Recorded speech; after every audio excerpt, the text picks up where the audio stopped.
Assalamualaikum warahmatullahi wabarakatuh. Perkenalkan, nama saya Ferdian Nodira Asa, SPD MSN dengan nomor induk dosen nasional 0004038603. Saya mengajar di Prodi Pendidikan Seni Rupa, Departemen Seni Rupa, Fakultas Bahasa dan Seni, Universitas Negeri Padang. Video ini bagian pernyataan diri saya sebagai seorang dosen dalam unjuk kinerja Tridharma Perguruan Tinggi PDD UKT PT dalam bidang pengajaran sebagai salah satu syarat sertifikasi dosen. Video ini akan menampilkan micro-teaching salah satu mata kuliah yang saya ampuh, yaitu mata kuliah Seni Lukis Dasar. Mata kuliah Seni Lukis Dasar ini sendiri adalah salah satu mata kuliah wajib program studi yang memiliki bobot 3 SKS yang ditawarkan pada semester ganjil, serta dapat dikontrak pada mahasiswa semester 3 ke atas. Mata kuliah ini membekali mahasiswa dengan wawasan dan keterampilan tentang konsep, hakikat, ruang lingkup, alat dan bahan, teknik dan prosedur, serta membentuk keterampilan dasar melukis alam benda, pemandangan alam, dan realita dalam kehidupan sosial dengan berbagai media. Soft skill atau karakter yang diperoleh adalah keterampilan dasar melukis dengan berbagai media. Mata kuliah Seni Lukis Dasar ini relevan dengan kepakaran saya yang setiap tahunnya sejak 2019 penelitian, publikasi, artikel ilmiah, dan pameran seni lukis yang dihasilkan melalui penciptaan seni lukis. Kemudian mata kuliah Seni Lukis sendiri sesuai dengan RPS yang saya buat sendiri, terdiri dari 16 kali pertemuan dengan 14 kali pertemuan materi dan praktek dan 2 pertemuan untuk ujian. Capaian pembelajaran lulusan program studi pertama, mampu menerapkan pemikiran logis, kritis, sistematis, dan inovatif dalam konteks pengembangan atau implementasi ilmu pengetahuan dan teknologi. Yang kedua, mampu menunjukkan kinerja mandiri, bermutu, dan terukur. Yang ketiga, mampu mendokumentasikan, menyimpan, mengamankan, dan menemukan kembali data untuk menjamin keaslian dan mencegah plagiasi. Yang keempat, mampu menerapkan konsep, teknik, media, dan prosedur dalam mengekspresikan dan mengkreasikan karya seni rupa untuk dikomunikasikan kepada masyarakat. Yang kelima, mampu mengadaptasi dan menggunakan teknologi informasi dan komunikasi sebagai alat, sumber, dan membangun seni rupa dan pembelajaran untuk mendukung tugas profesional. Sedangkan capaian pembelajaran mata kuliah, yang pertama, mahasiswa mampu menjelaskan konsep seni lukis dasar. Yang kedua, mahasiswa mampu menguasai teknik, alat, dan bahan. Yang ketiga, mahasiswa mampu menciptakan karya seni lukis dengan media cat air. Video yang saya buat merupakan micro-teaching untuk pembelajaran pertemuan kelima. Adapun tujuan capaian pembelajaran pada mata kuliah lukis dasar ini sesuai dengan sub capaian pada pertemuan kelima ini. Pemahaman terhadap tugas. Kedua, pemandangan alam realis dan naturalis. Membuat sketsa dalam perspektif normal dan asistensi sketsa terbaik. Untuk memulai pembuatan sketsa melalui observasi langsung ke lapangan dan wawancara dengan narasumber. Kemudian pertemuan berikutnya pemindahan sketsa ke atas kanvas dan berikutnya finishing. Materi ini sangat bermanfaat untuk mahasiswa karena merupakan awal atau fondasi untuk menciptakan sebuah karya seni lukis. Selain itu, mendapatkan pengalaman estetis dalam mempelajari bahasa formalisme dunia seni lukis untuk dipakai dalam proses penciptaan pada kerangka latihan oleh kreasi dan dengan berbagai media. Oke, demikian sedikit perkenalan dan deskripsi video yang akan ditampilkan. Selamat menyaksikan. Oke, Assalamualaikum warahmatullahi wabarakatuh. Selamat siang menjelang malam. Di siang ini kita sudah masuk kepada pertemuan ke-5. Dan pertemuan kelima tentunya juga kita awali dari absensi yang bisa diambil dari Smile atau e-learning yang ada di platform yang disediakan. Silakan sebentar untuk ambil absensinya.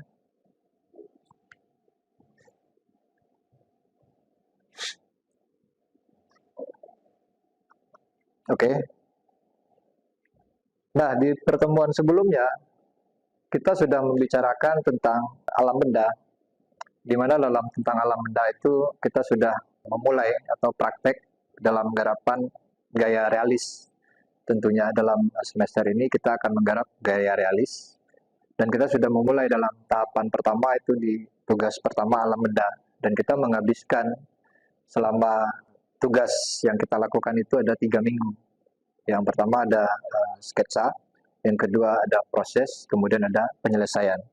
3 minggu udah kita lewati, dan 4 minggu keempat kita presentasikan tugasnya, dan minggu kelima sekarang ini kita masuk kepada dalam garapan natural atau dalam judul tugas kita yang berikutnya adalah pemandangan alam. Nah, ada dua persepsi yang berbeda atau pandangan atau mungkin ada pendapat yang berbeda antara realis dan natural. Coba next. Nah, bisa kita lihat di video ya, PowerPoint yang ada di atas. Yang pertama kita coba bahas dulu tentang aspek bentuk. Aspek bentuk yang mana di situ tentu ini menjadi salah satu prinsip atau salah satu pedoman kita, landasan dasar kita terhadap kita mencipta sebuah karya seni. Seni apapun itu, bukan hanya seni lukis, tapi seni, seluruh seni itu memiliki aspek bentuk yang memang dia harus secara estetis dimiliki oleh seseorang atau seniman atau penciptanya. Nah, secara aspek bentuk itu dia terkumpul di situ adalah sebuah bentuk gagasan atau pemaknaan atau juga sebuah perasaan nantinya, yang mana di situ menekankan kepada prinsip-prinsip dasar atau unsur-unsur dasar dalam seni. Nah, itu kita tentu akan menjabarkan atau kita akan melewati atau juga akan mengungkapkan nantinya melalui aspek bentuk tersebut. Nah, kedua ada aspek isi. Aspek isi ini bagaimana kita melihat seluruh pengalaman estetis yang ada di lingkungan kita tentunya, dalam lingkungan sekitar. Yang di lingkungan sekitar kita itu tentu ada peristiwa-peristiwa yang memang itu menjanggal atau menjadi sesuatu masalah di diri kita yang menjadi fenomenal mungkin, atau menjadi sebuah kegelisahan yang mesti kita ungkap menjadi sebuah karya. Nah, di situ ada sebuah pemaknaan atau sebuah perasaan secara emosi, secara ungkapan yang memang itu secara idealisnya pencipta tentu memiliki bentuk-bentuk atau karakter sendiri terhadap aspek isi ini. Nah, di situ akan ada dua aspek ini yang kita butuhkan dalam menciptakan sebuah karya. Oke, next. Nah, ini yang saya tanyakan tadi, pemandangan alam dalam konteks realis. Nah, kita bisa memahami realis itu apa dan natural itu apa. Ada yang bisa jawab? Realis itu apa? Coba Rahmat. Ya. Realis itu karya seni yang menggambarkan objek secara detail, dan karya itu sendiri mengacu pada contoh objek yang sama. Jadi seperti itu. Oke, coba next. Yang realis adalah bentuk yang nyata, ya, atau dia mengandung dunia tanpa ilusi. Jadi apa yang kita lihat, apa yang kita amati, begitulah wujud bentuk karya yang akan kita ciptakan. Semisal mungkin kita mengamati sebuah benda, dalam alam benda kita juga menerapkan bentuk realis yang memang di situ kita tidak menggantikan bentuk-bentuk itu menjadi bentuk yang non-representatif atau bentuk-bentuk yang memang di situ ada distorsi atau bentuk-bentuk yang di luar nalar atau ilusi. Nah, coba next. Sedangkan natural itu adalah alam. Nah, natural alam akan ada perbedaan antara yang nyata. Nah, alam memang nyata juga. Ada perbedaan di situ dalam teknik garap. Yang mana natural itu dia konkret. Dia membentingkan bagaimana prinsip secara perspektif kejauhan, bagaimana prinsip perspektif warna yang hadir di situ, dan bagaimana komposisi yang hadir. Dan seluruh itu hadir dalam kompleksitas secara estetis yang memang memanjakan mata, menarik. Berbedaannya dengan realis, realis itu dia menampilkan apa adanya, nyata. Ya, bahkan orang-orang realis ini dia lebih condong menghadirkan bentuk-bentuk yang hiruk-pikuk, kerusakan, atau bentuk-bentuk yang memang ada semacam kehancuran yang seperti glodo yang terjadi di Padang Panjang atau di Bukit Tinggi itu diungkapkan dalam bentuk realis, ya seperti itu nyatanya yang rusak-rusak. Sementara natural dia tidak mementingkan itu dan dia malah putar balik dari hal yang nyata itu, tapi dia memperindah bentuk itu. Ya. Nah, realis itu dulunya Pelopor utamanya adalah Gustav. Itu lahirnya di tahun 1807 dan meninggal di 1877. Dia menyatakan bahwa hadirkan malaikat di sini dan akan saya lukiskan. Nah, jika tidak bisa kita menghadirkan malaikat, maka tidak akan bisa melukiskan. Begitu orang-orang realis itu. Dia memang melihat bentuk kenyataan yang memang nyata, bahkan dari kenyataan itu baru bisa untuk diungkapkan melalui visualisasi atau bentuk-bentuk yang memang karya seni atau karya-karya yang memang mengundang secara kenyataan orang awam dia memahami. Itu orang-orang realis. Dan natural, dia memperindah, dia menghilangkan blodo tersebut.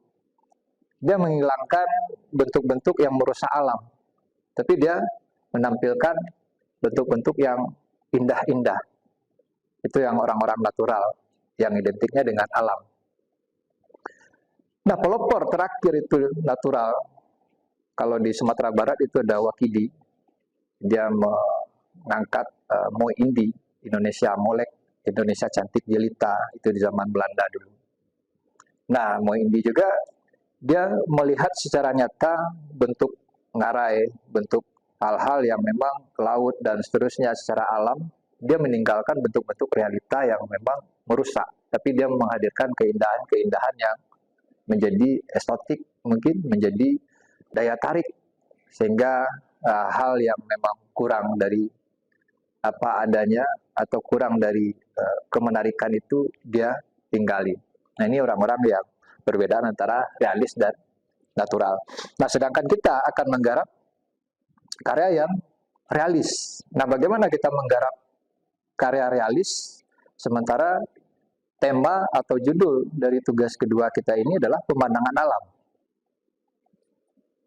Ada yang bisa jawab? Ini yang mahasiswa yang ngulang nih pasti udah tahu ini. Ini seperti Sultan ini udah ngulang ini kan? Pasti tahu ini karena udah pernah melewati sebelumnya. Nah, kita bisa melihat dalam pemandangan alam, kalau konteksnya pemandangan alam ini realis, tentu di situ ada interaksi sosial. Ada semacam mungkin di situ kita melihat pemandangan alam ada gubuk derita, tapi di dalam gubuk derita itu dia sunyi, tidak ada lampu, dan kita bisa melihat ada realitanya di situ adalah mungkin ada jemuran kain di luar rumahnya, mungkin ada sepeda buntut, atau ada sepatu kerja atau alat-alat perkakas yang lainnya yang mendukung bahwa di situ ada interaksi sosial. Nah, itu menjadi konsep utama kita dalam pemandangan alam ini.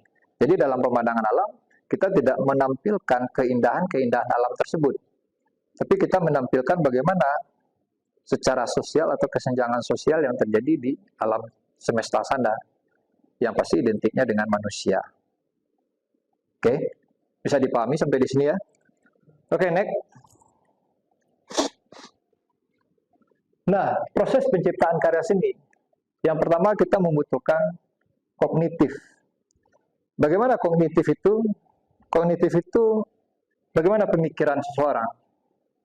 Bagaimana ilmu pengetahuan seseorang terhadap benda itu? Nah, bagaimana perasaan ataupun ungkapan seseorang perlu benda itu untuk diciptakan sebagai metafor dalam karya ciptanya atau ungkapan secara visualnya. Di situ ada keperluan kita dalam ilmu pengetahuan secara kognitif. Oke, yang kedua, coba next. Ya, ini kebutuhan soal pertumbuhan, pembacaan, keingatan, eksplorasi, pemaknaan, dan keadaan yang akan kita ramalkan nantinya. Itu kebutuhan kognitif. Tentu di situ kita butuh pemahaman terhadap objek tersebut atau objek yang akan kita jadikan subjek nantinya di situ.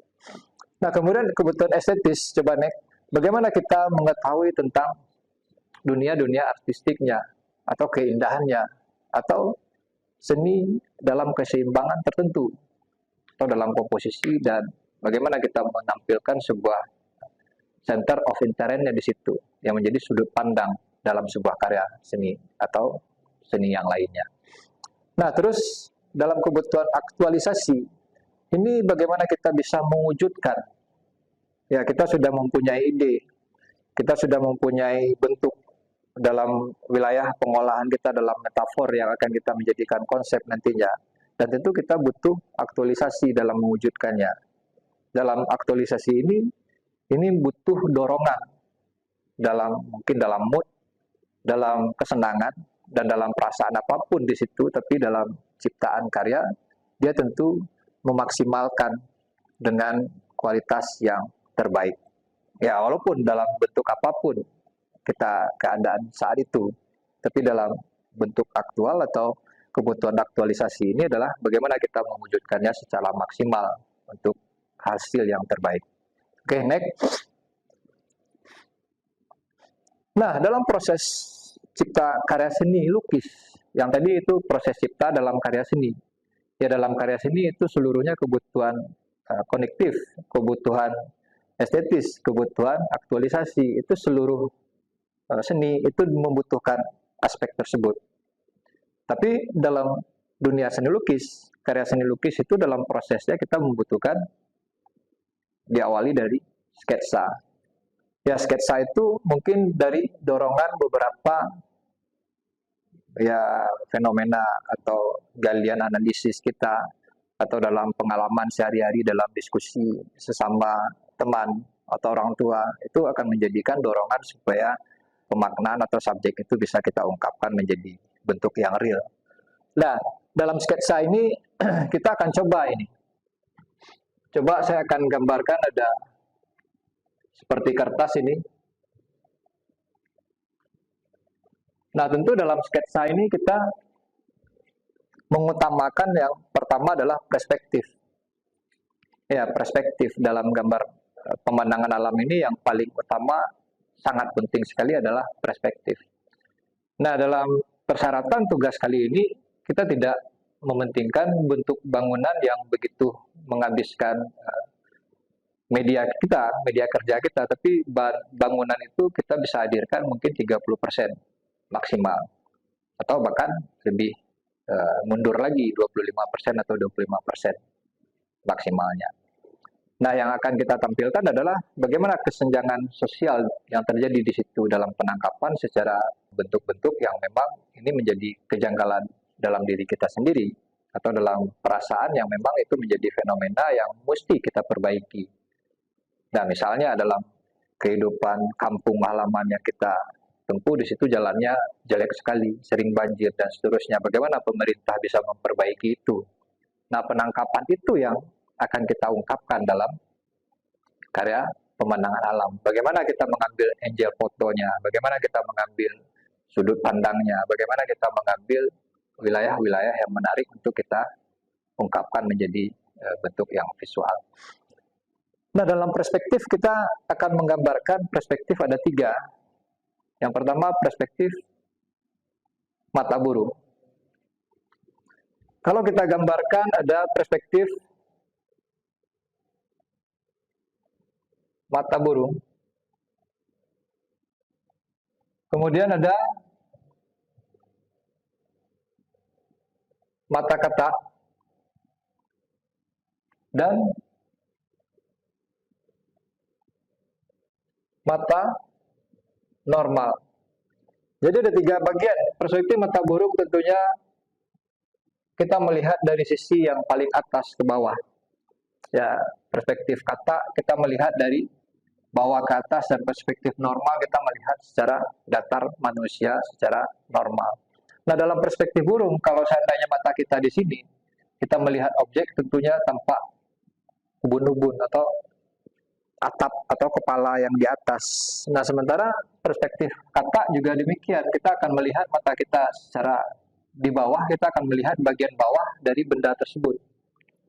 Nah, perspektif normal itu secara datar dalam penglihatan kita. Nah, kita yang akan kita coba di dalam pertemuan atau dalam materi kali ini adalah perspektif normal yang sejajar dengan mata manusia secara normal. Nah, manusia secara normal ini manusia dewasa, bukan manusia anak-anak atau manusia kakek-kakek. Kalau anak-anak dia terlalu pendek untuk secara normal kita bicarakan. Kalau kakek-kakek dia terkadang sudah bungkuk dan tidak secara normal dia melihat sudut pandang yang memang akan kita ungkapkan. Nah, kalau dalam perspektif normal, siapa yang bisa mencoba sketsanya dalam perspektif normal? Rahmat, coba bisa bantu nih Rahmat, ini mahasiswa yang sudah 2 kali mengulang, gagalnya di absen. Tapi kalau kemampuannya luar biasa. Kalau dilihat karya-karyanya itu bisa dilihat di Google. Ada karya Rahmat Tri Ramadan namanya. Ada rumah, coba pemandangan alam Rahmat. Iya.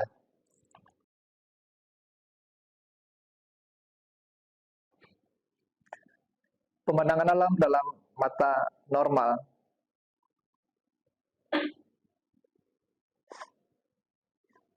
Ada satu lagi yang bisa, Erik? Nanti saya evaluasi di yang sketch yang berikutnya. Boleh.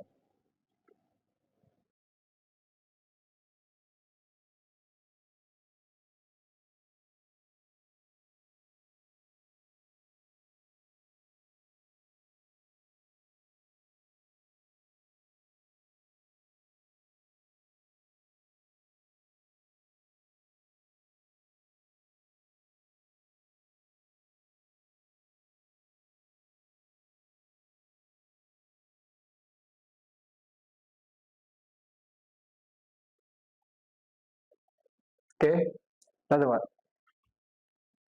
Erik,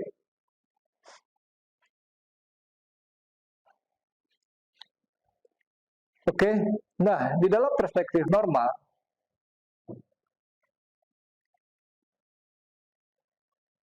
kalau mata kita ada di perspektif ini mata kita mengarah ke salah satu sudut pandang, tentu dia akan semakin menjauh, dia akan semakin mengecil. Dan mata atau penglihatan tetap di garis horizon. Ya, ini kita namakan dengan garis horizontal, yang dia mengarah kepada salah satu titik yang terjauh. Nah, kalau seandainya manusianya setinggi ini, kita akan mencoba membuat pohon kelapa, otomatis pohon kelapa itu berapa kali tinggi orang?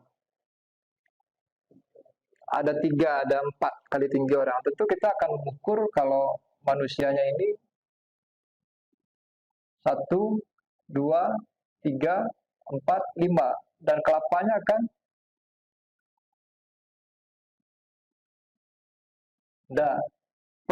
kelapa itu ada berapa kali tinggi orang?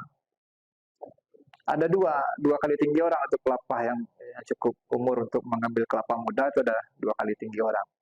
Nah, tentu juga akan kita ukur berapa tinggi orangnya, 1, 2. Ini pelepah kelapa yang akan terjadi.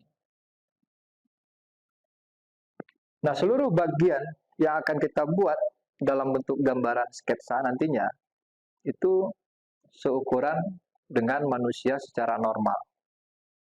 Bisa dipahami? Ya.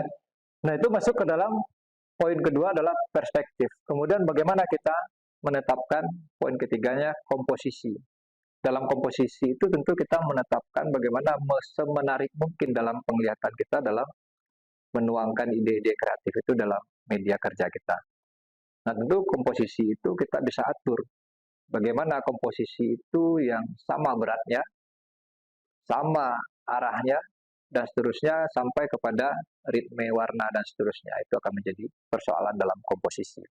Nah, kemudian penyelesaian. Penyelesaian ini adalah bentuk finishing yang akan selesai nantinya, kemudian dalam finishing ini akan kita presentasikan di pertemuan ke-8 nanti, setelah sekarang ini kita melakukan membuat sketsa terlebih dahulu, kemudian kita proses dan finishing di minggu ke-8. Oke, sudah disiapkan kertas untuk mengawali sketsa pertama kita? Oke, silakan untuk mencoba menggarap sketsanya. Oke, nah, saya coba supaya semuanya memahami nantinya dalam pertemuan ini agar bermanfaat. Kita akan coba salah satu atau 2 mahasiswa yang akan mencoba mempresentasikan sketsa yang dibuat beberapa menit belakangan ini, coba untuk ke depan untuk menyampaikan bagaimana dalam gagasan atau konsep yang mungkin ini menjadi pandangan bagi teman-teman yang lain. Oke, silakan Sultan, coba Sultan.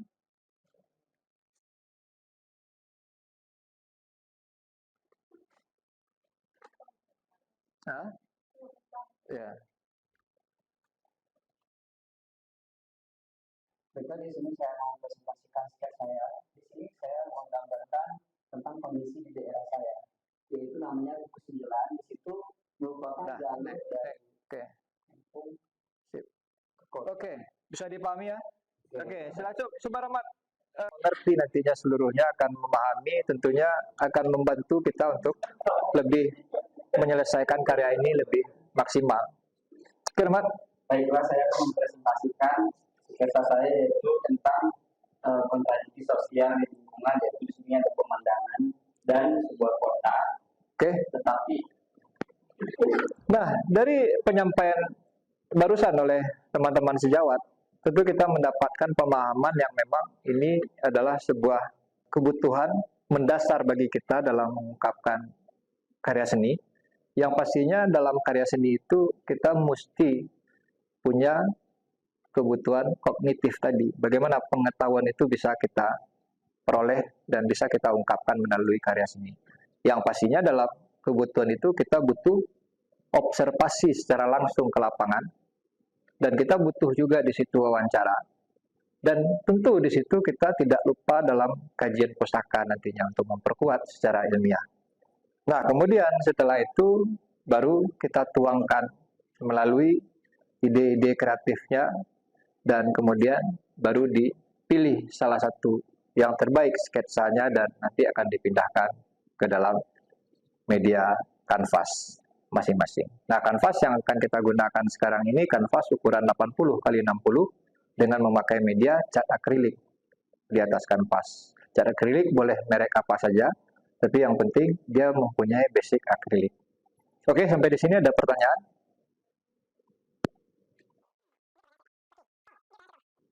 izin bertanya Pak. Ya. Ya, ada pertanyaan? Ada Pak. Izin bertanya Pak.